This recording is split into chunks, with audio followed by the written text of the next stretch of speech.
말씀은 베드로전서 2장 19절로 25절입니다. 홀수절로 시작해서 홀수절이니까 그러면 홀수가 되네요. 네, 여기서 7절이요.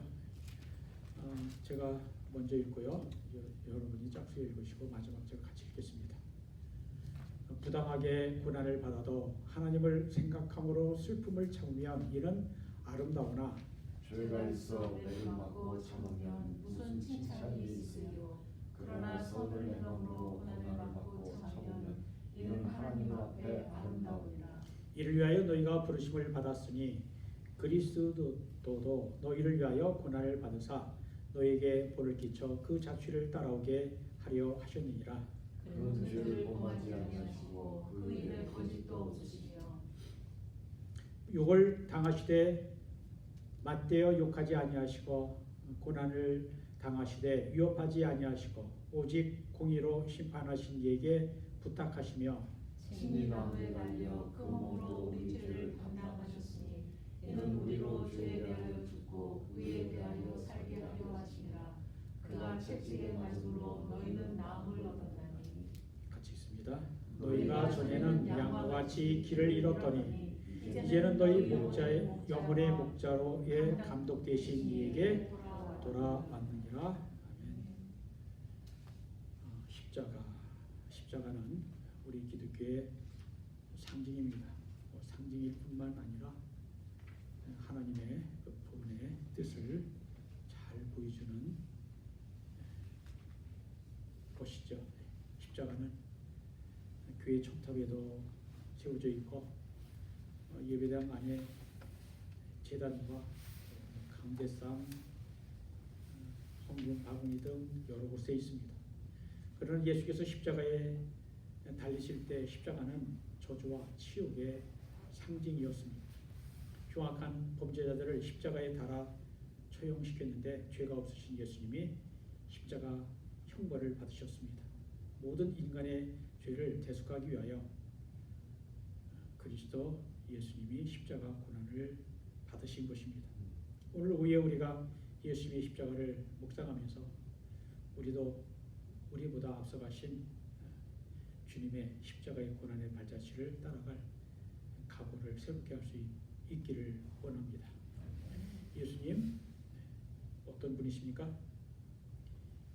예수님, 왕이신 예수님, 선지자이신 예수님, 제사장이신 예수님, 또 사복음서를 보면은 마태복음 왕이신 예수님, 마가복음 종이신 예수님, 누가복음 사람이신 예수님, 요한복음 하나님의 아들 하나님이신 예수님. 여러 가지로 성경은 말씀을 합니다. 다 맞는 말입니다. 구약성경을 보면 왕이신 메시아와 고난받는 메시아에 대한 예언이 동시에 나오고 있습니다. 그러면 어느 것이 맞을까요? 그것도 다 맞습니다. 왕이신 예수님에 대한 말씀이 시편에도 나오고요, 이사야서에도 나오고요, 예레미야, 다니엘, 미가, 스가랴, 말라기 등 구약성경 여러 곳에 나옵니다. 제한된 시간으로 다 찾아볼 수는 없지만 몇 구절 찾아 읽어드립니다. 먼저 왕이신 메시아에 대한 말씀입니다. 시편 2편에 나오죠. 6절과 7절 읽어드립니다. 내가 나의 왕을 내 거룩한 산 시온에 세웠다 하시리로다. 내가 여호와의 명령을 전하노라. 여호와께서 내게 이르시되 너는 내 아들이라.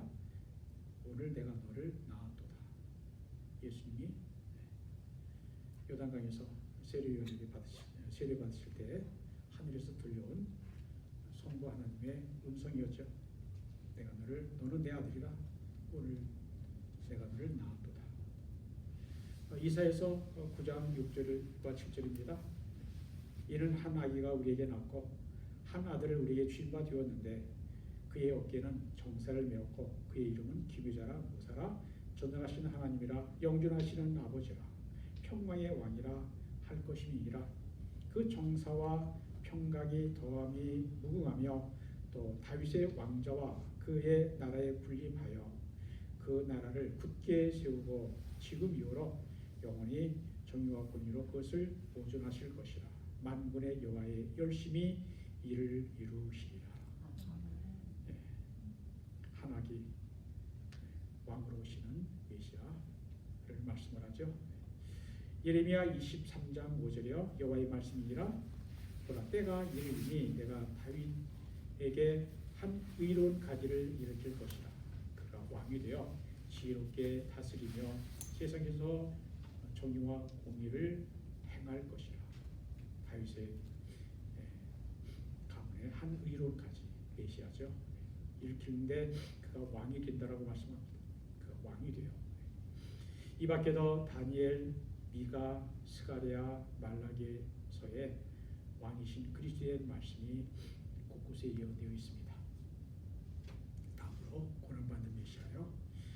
고난받는 메시아에 대한 말씀은 시편 22편 11절, 1절은 엘리 라마 사박단이 그 말씀이죠. 하나님 어찌하여 나를 버리셨습니까? 22절 18절은요. 내 겉옷을 나누며 속옷을 제비 뽑나이다. 예수께서 십자가에서 모욕을 당하시는 겉옷을 나누고 속옷까지 제비 뽑았다. 옷도 빼앗기신 겁니다. 고난받는 메시아죠. 시편 69편 21절이요. 그들이 슬개를 나의 음식물로 주며 목마를 때 초를 마시게 하였사오니. 이것도 다윗의 시예요. 시편 22편도 다윗의 시, 69편도 다윗의 시입니다. 하나님은 다윗을 통해서 메시아에 대한 예언을 참 많이 하셨습니다. 슬개 진통제로도 사용했다라고 하는데 주님이 십자가에 달리셨을 때 스펀지 해용에 슬개 섞은 포도주를 입술에 대셨다고 그랬죠. 그런데 그것을 주님은 부인하십니다. 이사야서 50장 6절이요. 나를 때리는 자들에게 내 등을 맡기며 나의 수염을 뽑는 자들에게 나의 뺨을 맡기며 모욕과 침뱉음을 당하여 내 얼굴을 가리지 아니하였느니라. 이사야서에 나오는 네 개의 여호와의 종의 노래 가운데 세 번째 나오는 예언입니다. 주님이 십자가에서 고난받으시고 채찍질 당하는 것을 그대로 잘 보여주고 있습니다. 이처럼 고난받는 여호와의 종에 관한 유명한 말씀이 또 이사야서 54장에 나오고 있습니다. 4절부터 읽어드립니다. 그는 실로 우리의 질고를 지고 우리의 슬픔을 당하였거늘 우리는 생각하기를 그는 징벌을 받아 하나님께 맞으며 고난을 당한다 하였노라. 하지만 실상은 그의 찔림은 우리의 허물 때문이요 그의 상함은 우리의 죄악 때문이라. 그가 징계를 받음으로 우리는 평화를 누리고 그가 채찍에 맞음으로 우리는 나음을 얻었도다. 입었도다. 우리는 다 양 같아서 그릇 행하여 각기 제 길로 갔거늘 여호와께서는 우리 모두의 죄악을 그에게 담당시키셨도다. 오늘 베드로전서 2장의 그러한 내용이 마지막 2절 24절 25절에 나오는 그 내용과 너무 흡사합니다. 이 밖에도 다니엘서, 스가랴서 등의 고난받는 메시아에 관한 말씀이 나오고 있습니다. 사실 왕과 종은 서로 상반되죠. 이 두 가지는 잘 어울리지 않습니다. 서로 모순인 것처럼 보입니다. 하지만 그래서 많은 사람들이 그리스도에 대해서 오해를 했습니다. 예수님 당시 유대교 지도자들과 군중들은 메시아에 대한 어떤 그 선입견 또는 지식을 갖고 있느냐에 따라서 각기 자기의 지식과 또 그 견해를 자기 견해와 다른 쪽은 틀렸다고 생각을 했습니다. 그래서 예수님을 십자가에 못 박아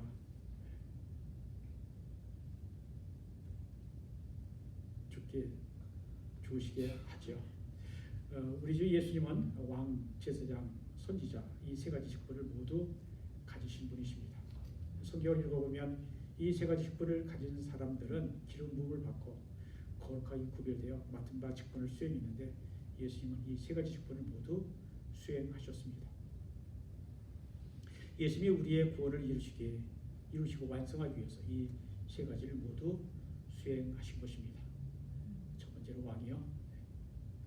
예수께서 유대 땅 베들레헴에서 태어나셨을 때 별을 연구하던 동방박사들이 예루살렘을 방문하자 소동이 일어납니다. 헤롯 왕은 대제사장과 서기관들에게 그리스도가 어디에서 나갔는가 물어보았고, 헤롯은 예수님이 태어나신 베들레헴 지역의 어린 남자아이들을 모두 죽였습니다. 비록 예수님의 제자들이 예수님이 어떤 왕이신지 정확하게 알지 못했지만 제자들도 예수님이 장차 왕이 되실 분이라고 생각했습니다. 그래서 세베대의 아내는 그의 아들들, 즉 야고보와 요한이 주님께서 영광을 받으실 때, 다시 말하면 이스라엘의 왕이 되실 때에 하나는 주의 우편에, 다른 하나는 주의 좌편에 앉게 해달라고 요구했습니다. 높은 자리에 하나씩 요구한 겁니다. 그런데 우리 주님은 그러한 세상의 보통 왕이 아니라 이 세상 모든 왕들의 왕보다 높은 만왕의 왕이십니다. 예수님은 세상의 한 나라나 지역을 다스리는 조그만 왕이 아니라 온 우주와 세상 모두를 다스리시는 왕이십니다. 아멘. 그런데 우리 주님은 모든 피조물과 사람들 위에 군림하시는 왕이 아니라 섬기는 왕, 마가복음에 의하면 섬기는 종으로 오셨습니다. 서번트 킹입니다.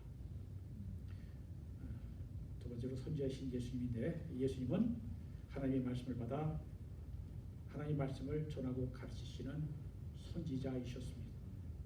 선지자는 하나님의 말씀을 받아 사람들에게 말씀을 전하는 대언자입니다. 예수님은 자신의 말을 전하신 것이 아니라 아버지께로부터 받은 말씀을 사람들에게 전하셨습니다. 예수께서 환하게 웃는 모습 초상화로 보신 적 있습니까? 드물죠? 네, 제가 그 청년 때인가요? 있습니다. 그런 그림이 있습니다. 아주 환하게 웃으셔요. 근데 초상화를 주님의 초상화는 그런 초상화는 많지 않죠. 드물죠. 반면에 사람들의 불의를 보시면서 분노하시는 예수님의 그림 보신 적 있습니까? 그것은 성경에 이제 그런 장면이 나오니까 주님께서 성전을 청결하실 때 성전에서 매매한 자들의 상을 둘러보시고 내 아버지 집을 강도의 소굴로 만들었다고 노하시면서 노끈으로 만든 회초리를 드셨다라고 말씀을 합니다. 내 집은 기도하는 집이라 하였거늘 너희는 강도의 소굴로 만들어도다 라고 꾸짖으셨습니다. 또한 예수님은 하나님의 뜻을 거역하는 바리새인들과 서기관들을 향해서 회칠한 무덤이라 라고 외식한 자들이라고 분노하셨습니다. 예수님은 여러분은 예수님에 대한 어떤 생각, 이미지를 갖고 있습니까? 항상 웃으시는 예수님입니까? 아니면 화를 내시고 분노하시는 예수님입니까? 예수님의 어느 한쪽 면만의 모습이 전부가 아닙니다. 우리 예수님께서는 기쁠 때는 웃으셨고 슬플 때는 울기도 하셨으며 불의를 보시면 분노하셨습니다. 자신의 죄를 회개하고 하나님과 화해하고 예수님을 믿고 주님을 사랑하고 기도로 교제한 사람은 우리에게 환하게 웃으시는 주님의 모습이 결코 낯설지 않을 것입니다. 믿음과 사랑과 교제의 사귐이 있기 때문입니다. 실제로는 큰 대제사장 되신 예수님이시죠. 히브리서에 잘 표현해주고 있습니다. 예수님은 큰 대제사장이셨습니다. 사람 대제사장보다 더 위에 있는 큰 대제사장이라고 해서 프리스트, 그 위에 하이 프리스트, 그 위에 그레이트 하이 프리스트입니다. 제사장은 하나님과 사람 사이를 연결하는 중보자 역할을 했습니다. 제사장은 백성들의 죄를 사하는 제사를 드리는 역할을 했는데 예수님은 새 언약의 대제사장으로서 짐승의 피가 아닌 하나님의 어린 양으로서 자신의 몸을 화목제물로 드려 하나님과 우리 사이를 화해하게 하셨습니다. 히브리서 9장 11절로 12절 읽어드립니다.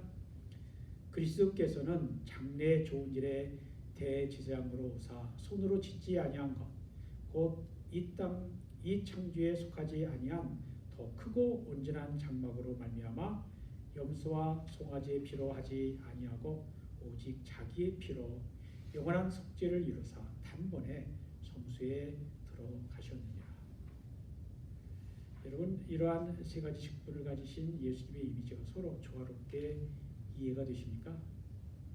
우리를 다스리시는 높고 높으신 왕 예수님, 인자하고 환하게 밝게 웃으시고 때로는 우시며 때로는 불의를 보시면 분노하시는 선지자이신 예수님, 그리고 백성들의 죄를 대속하시기 위해 자신의 몸을 아낌없이 들이시는 큰 대제사장 되시는 예수님.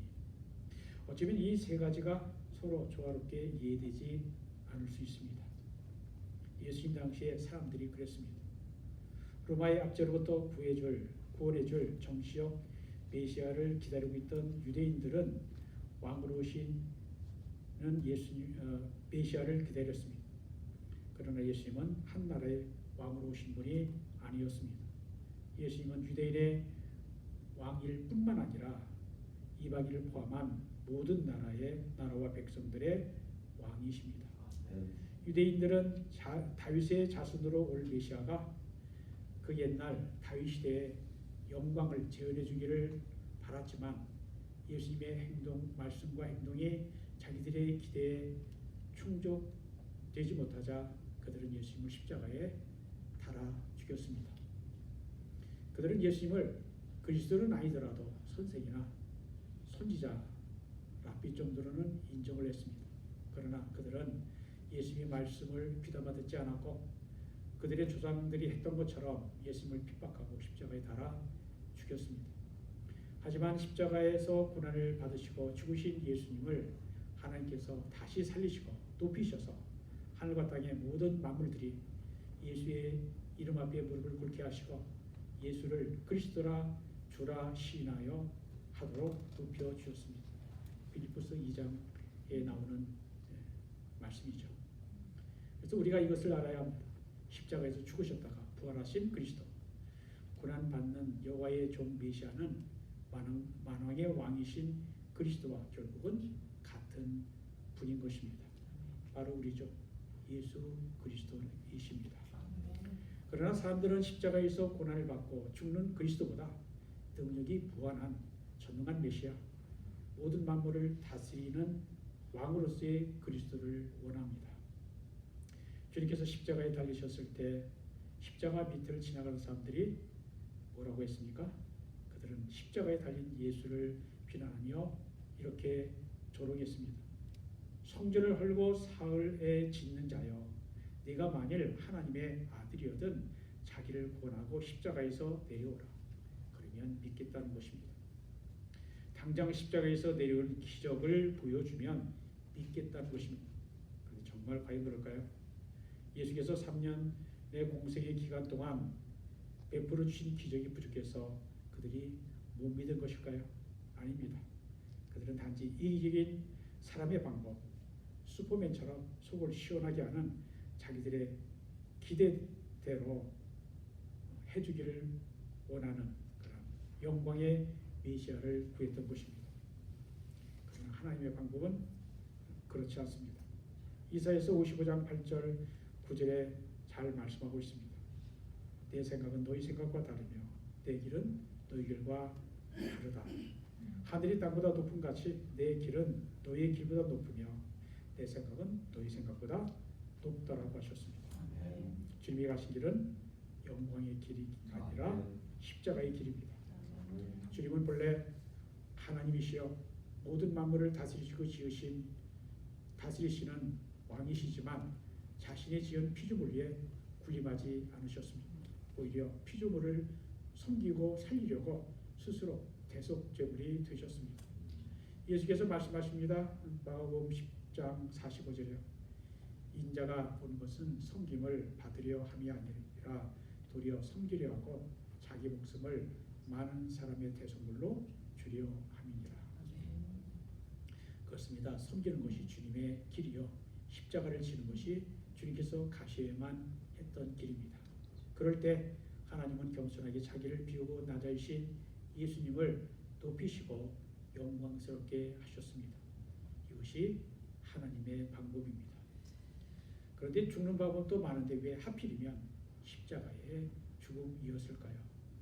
하나님은 왜 사형 방법 중에 가장 잔인한 십자가의 죽음을 선택하셨을까요? 전능하신 하나님의 아들 예수님이 12영, 영은 로마 군대의 단위입니다. 12영, 6천 명이니까 군대 다녀오신 분은 아시겠지만 연대 규모 됩니까? 더 되죠. 연대보다 현재 연대보다 더 큽니다. 6천 명 곱하기 12 얼마입니까? 7만 2천이요. 근데 뭐 많다는 거고요. 12영 7만이 넘는 그보다 더 많은 수많은 천사들을 시켜서 자신을 채찍질하고 모욕하고 십자가에 매다는 악한 자들을 다 멸하고 십자가에서 내려오지 않으시고 왜 힘없이 십자가에서 죽으셔야만 했을까? 꼭 그래야만 하는 이유가 있었을까 하는 겁니다. 예수께서 고난을 받으시고 십자가에서 죽는 것은 하나님의 뜻이요 방법이었습니다. 베드로가 사도행전 2장 23절에 말합니다. 예수님은 하나님께서 정하신 뜻과 미리 아신 대로 내어준 바 되었다라고 하십니다. 십자가에 하나님이 아들을 내어주신 겁니다. 예수님의 십자가의 죽음은 하나님께서 이미 오래전에 작정하신 일이었습니다. 이 세상을 구원하기 위해서는 자기 아들을 십자가에서 죽이지 않으면 안 된다는 것이 하나님의 판단을 아래 내린 결론이었습니다. 갈라디아서 3장 13절에 이렇게 말씀합니다. 그리스도께서 우리를 위하여 저주를 받은 바 되사 율법의 저주에서 우리를 속량하셨으니 기록된 바 나무에 달린 자마다 저주 아래 있는 자라 하였습니다. 예수님이 십자가에 달리신 것은 우리 대신 저주 받으신 거다라고 사도 바울은 갈라디아서 3장 13절에서 그렇게 해석을 합니다. 십자가는 저주의 상징입니다. 하나님께서 예수님을 십자가에 매달아야 했던 이유는 바로 예수님이 우리 대신 저주의 죽음을 죽으셔야 했기 때문입니다. 모든 인간은 율법의 저주 아래 갇혀 있습니다. 율법이 요구하는 것이 무엇입니까? 죄의 삭은 사망이라는 것입니다. 죄 지은 자는 반드시 죽어야 한다는 것입니다. 하나님은 마음을 다하고 뜻을 다하고 목숨을 다하고 힘을 다하여 하나님을 사랑하라고 하셨는데 우리는 마음과 뜻과 목숨을 다해 나 자신을 사랑했습니다. 하나님은 이웃을 내 몸같이 사랑하라고 하셨는데 우리는 이웃을 사랑하기보다 언제나 나 자신을 사랑했습니다. 그러므로 우리는 세상에 태어나서 온갖 죄만 짓다가 한 생애를 마감해야 했습니다. 우리는 하나님의 뜻을 철저하게 거절하고 불순종했기 때문에 우리에게 남은 것은 하나님께서 우리의 죄값을 물으시는 것밖에 없었습니다. 죄의 저주 아래 놓인 존재가 바로 우리의 실존의 모습입니다. 이와 같이 죄의 저주 아래 놓인 우리가 구원을 받기 위해서는 그 저주를 누군가가 대신 받아야 했습니다. 그것도 적당하게 받아서는 안 되고 저주 받은 자가 죽어야 하는 처절한 죽음을 전혀 죄가 없는 이가 대신 죽어야 했습니다. 공의의 하나님이 죄를 용서하시고 의롭다 하시면서 자신의 의로움도 지키기 위해 대속의 방법을 선택하셨습니다. 이것이 예수님의 십자가의 대속의 죽음입니다. 빌립보서 2장 6절을 보면 그는 근본 하나님의 본체시나 하나님과 동등됨을 취할 것으로 여기지 아니하시고 오히려 자기를 비워 종의 형체를 가지사 사람들과 같이 되셨고 사람의 모양으로 나타나사 자기를 낮추시고 죽기까지 복종하셨으니 곧 십자가의 죽으심이라고 하였습니다.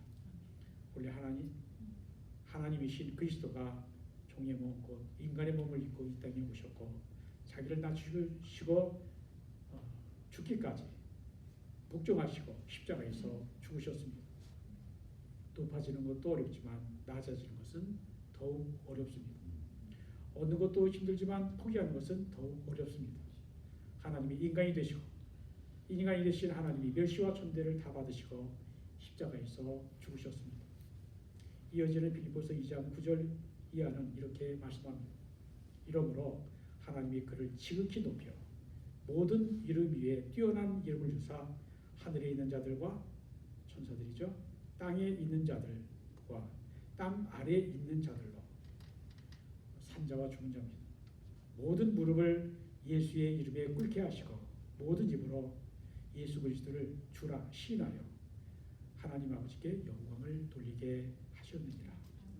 낮아지고 비우고 순종하고 죽는 것이 궁극적으로 다시 살고 높아지고 영광을 얻는 길이라는 것입니다. 이것이 바로 하나님의 역전의 방법, 역전은 뒤엎으신다라는 거죠. 사람의 방법과는 전혀 다른 놀라운 하나님의 방법입니다. 예수님은 죄가 전혀 없으셨습니다. 오늘 보면 베드로전서 2장 22절 이하는 이렇게 말씀합니다. 그는 죄를 범하지 아니하시고 그 입에 거짓도 없으시며 욕을 당하시되 맞대어 욕하지 아니하시고 고난을 당하시되 위협하지 아니하시고 오직 공의로 심판하시는 이에게 부탁하시며 친히 나무에 달려 그 몸으로 우리 죄를 담당하셨으니 이로 이는 우리로 죄에 대하여 죽고 의에 대하여 살게 하려 하심이라. 그가 채찍에 맞음으로 너희는 나음을 얻었도다.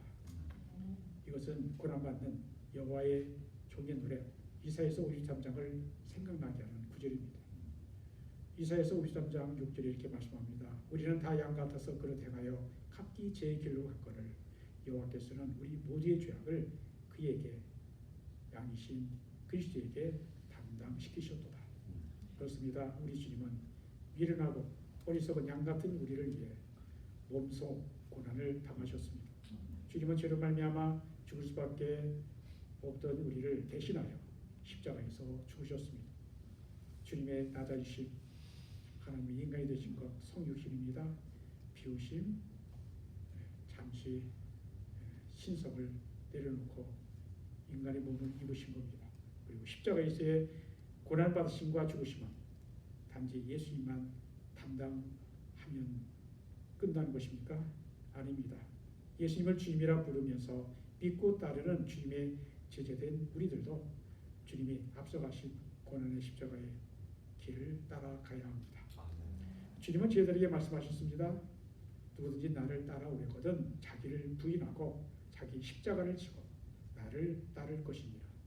누구든지 제 목숨을 구원하고자 하면 잃을 것이요 누구든지 나를 위하여 제 목숨을 잃으면 찾으리라. 역설적입니다. 주님은 높은 자리를 욕심내는 제자들에게 말씀하십니다. 너희 중에 누구든지 크고자 하는 자는 너희를 섬기는 자가 되고 너희 중에 누구든지 으뜸이 되고자 하는 자는 너희의 종이 되어야 하리라.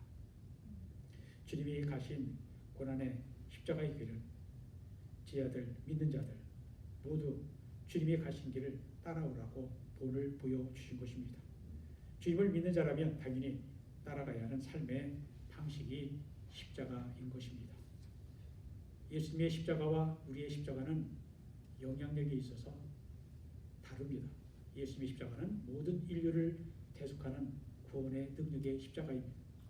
반면에 우리가 짊어지는 십자가는 작은 십자가입니다. 기껏해야 우리의 가족 또는 교회 성도들에게 작은 본이 되는 십자가입니다. 그럼에도 불구하고 우리가 나의 작은 십자가를 지는 것은 주님의 발자취를 따라가는 제자의 삶의 방식이며 나를 부인하고 주님을 닮아가는 표시인 것입니다. 오늘 본문을 표준 새 번역 성경으로 읽어드리며 오늘 설교를 마치려고 합니다. 베드로전서 2장 19절로 21절까지 새 번역으로 읽어드립니다. 억울하게 고난을 당하더라도 하나님을 생각하면서 괴로움을 참으면 그것은 아름다운 일입니다. 죄를 짓고 매를 맞으면서 참으면 그것이 무슨 자랑이 되겠습니까?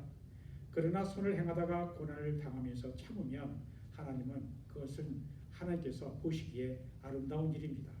바로 이것을 위하여 여러분은 부르심을 받았습니다. 그리스도께서는 여러분을 위하여 고난을 당하심으로써 여러분이 자기의 발자취를 따르게 하시려고 여러분에게 본을 남겨 놓으셨습니다. 십자가 없이 주님을 따른다는 것은 진정한 그리스도인이 아닙니다. 우리는 누군가를 위해 십자가를 져야 합니다. 그 누군가가 배우자가 될 수 있고 부모나 자녀가 될 수 있고 또 교회가 될 수 있고 이웃이 될 수 있습니다. 여러분이 십자가를 지면 당시에는 고통이요 수치가 될 수 있지만 하나님은 여러분의 십자가를 통해 선한 뜻을 이루시고 영광을 받으십니다. 십자가가 억울하고 손해인 것 같지만 결국은 기쁨과 영광을 얻게 합니다. 십자가는 하나님의 방법이요 하나님의 법칙입니다. 우리가 가야 할 길은 비록 힘들어도 주님이 가신 고난의 십자가의 길을 우리도 따라가야 합니다. 디모데후서 2장 11절 12절을 읽어드립니다. 미쁘다 이 말이여 우리가 주와 함께 죽었으면 또한 함께 살 것이요 참으면 또한 함께 왕노릇 할 것이요 우리가 주를 부인하면 주도 우리를 부인하실 것이라. 사랑하는 여러분, 십자가 없이는 부활도 없습니다. 고난 없이는 영광도 없습니다. 십자가의 길에 영생과 부활과 승리와 영생, 영광, 부활, 승리가 있으니 소망 중에 즐거워하며 우리 주님께서 가신 십자가의 길 우리도 우리의 작은 십자가 달게 짊어지고 주님의 뒤를 따라가기를 바랍니다. 고난을 넘어 영광을, 죽음을 넘어 부활과 승리의 날을 바라보며 앞서가신 주님의 고난의 십자가의 길을 기쁘게 뒤따라가는 우리 모두가 되기를 우리 주 예수 그리스도 이름으로 축원합니다. 기도합니다. 하나님 감사합니다. 오늘 베드로전서 2장 말씀을 통해 주님이 십자가의 고난을 당하신 것, 또 주님이 우리에게 또 원하신 것이 무엇인가, 주님이 우리에게 허락하신 작은 십자가 지고 따를 것을 말씀을 합니다. 우리 주님이 왕이시면서 선지자여 큰 대제사장이여 그리고 섬기는 종으로서 이 땅에 오셔서 그 모든 길을 가셨습니다. 그런데 세상 사람들이 보기에는 이해가 되지 않지만 말씀과 믿음으로 보면 하나님의 말씀이 또 주님이 가신 그 십자가가 이해가 되고 믿어지는 것을 알게 됩니다.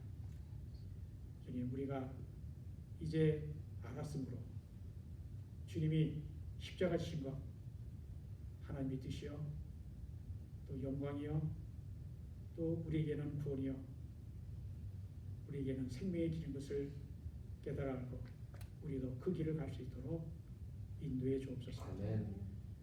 십자가를 지면 주님의 십자가 그 때문에 우리가 다시 살았고 그리고 영생을 얻었습니다.